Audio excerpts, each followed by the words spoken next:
One Texas lawmaker wants to use rapid DNA testing as a way to crack down on child trafficking at the border. This is Tuesday, April 29th, 2025. Texas Scorecard presents the day's first news for the Lone Star State. The Texas Minute, with your host, Michael Quinn Sullivan.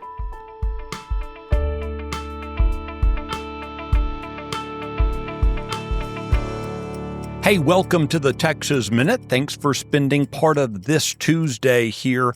Mexico will finally start delivering water into the Rio Grande, and Robert Francis O'Rourke is gearing up for another losing election. More on those stories coming up. An Odessa charter school contract employee is facing 6 felony charges following accusations that he sexually assaulted a student. Maurice Devontae McCoy was arrested and charged with 5 counts of sexual assault of a child and 1 count of improper relationship between educator and student. McCoy worked as a security guard at Harmony Science Academy in Odessa, a public charter school serving kindergarten through 8th grade students. According to the Odessa Police Department, McCoy, quote, became acquainted with the student and over the course of several weeks, quote, committed multiple acts of sexual assault against the victim at his residence. Just when you thought you'd heard the last of him, Robert Francis Beto O'Rourke is back in the news, talking about running for office. His political career has been defined by a familiar pattern: big crowds, lots of media attention, the occasional skateboard, and ultimately coming up short on election night. After losing to U.S. Senator Ted Cruz in 2018, fizzling out of the Democratic presidential primary in 2020, and being defeated by Governor Greg Abbott in 2022, most observers might have expected O'Rourke to call it a day. As it turns out, he may not yet be ready to leave the Democrats' campaign trail. At a recent town hall in North Texas, O'Rourke hinted that he may once again throw his hat into the ring, this time for the U.S. Senate seat currently held by Republican John Cornyn. Of course, Mr. Cornyn is being challenged in the 2026 GOP primary by Attorney General Ken Paxton. Meanwhile, Republican U.S. Representative Wesley Hunt of Houston hinted on a recent New Hampshire TV interview that he might jump in the GOP Senate primary as well. No matter who the Republicans back, you can be certain of this: Mr. O'Rourke won't be the U.S. Senator from Texas.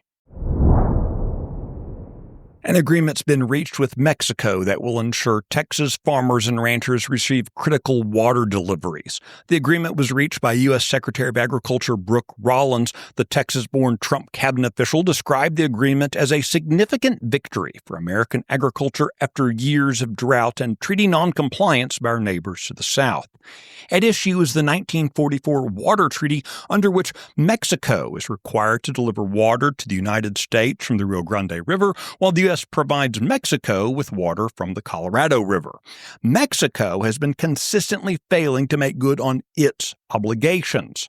The new agreement compels the Mexican government to transfer water from international reservoirs and to increase the U.S. share of flow from 6 of Mexico's Rio Grande tributaries. The Texas Minute will be right back. Why get your news from people who don't share your values? Get news stories from Texas Scorecard. We provide real news for real Texans. Go to TexasScorecard.com today.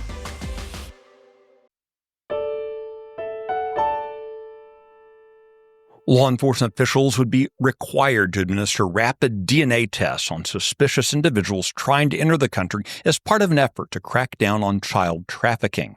Republican State Representative Terry Leo Wilson of Galveston told her colleagues yesterday that she's seeking to disrupt a long-standing problem at the border. Adults trafficking children will fraudulently claim to be the children's parents. Wilson's measure would authorize the Texas Department of Public Safety to enter into an agreement with the United States Department of Homeland Security to conduct the testing, but only when there's reasonable cause that a claimed parent-child relationship is fraudulent. It will also apply not only to apprehended illegal aliens, but also to anyone entering Texas from Mexico who's deemed suspicious by border security agencies. In a recent 3-day pilot operation, 16 out of 84 families picked for scrutiny were found to be fraudulent. You can find the details on this story and the others mentioned today and keep up with the latest news by visiting TexasScorecard.com.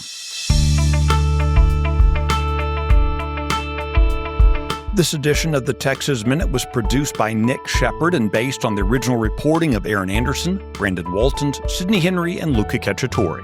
I look forward to seeing you out around the Lone Star State. Have a great day.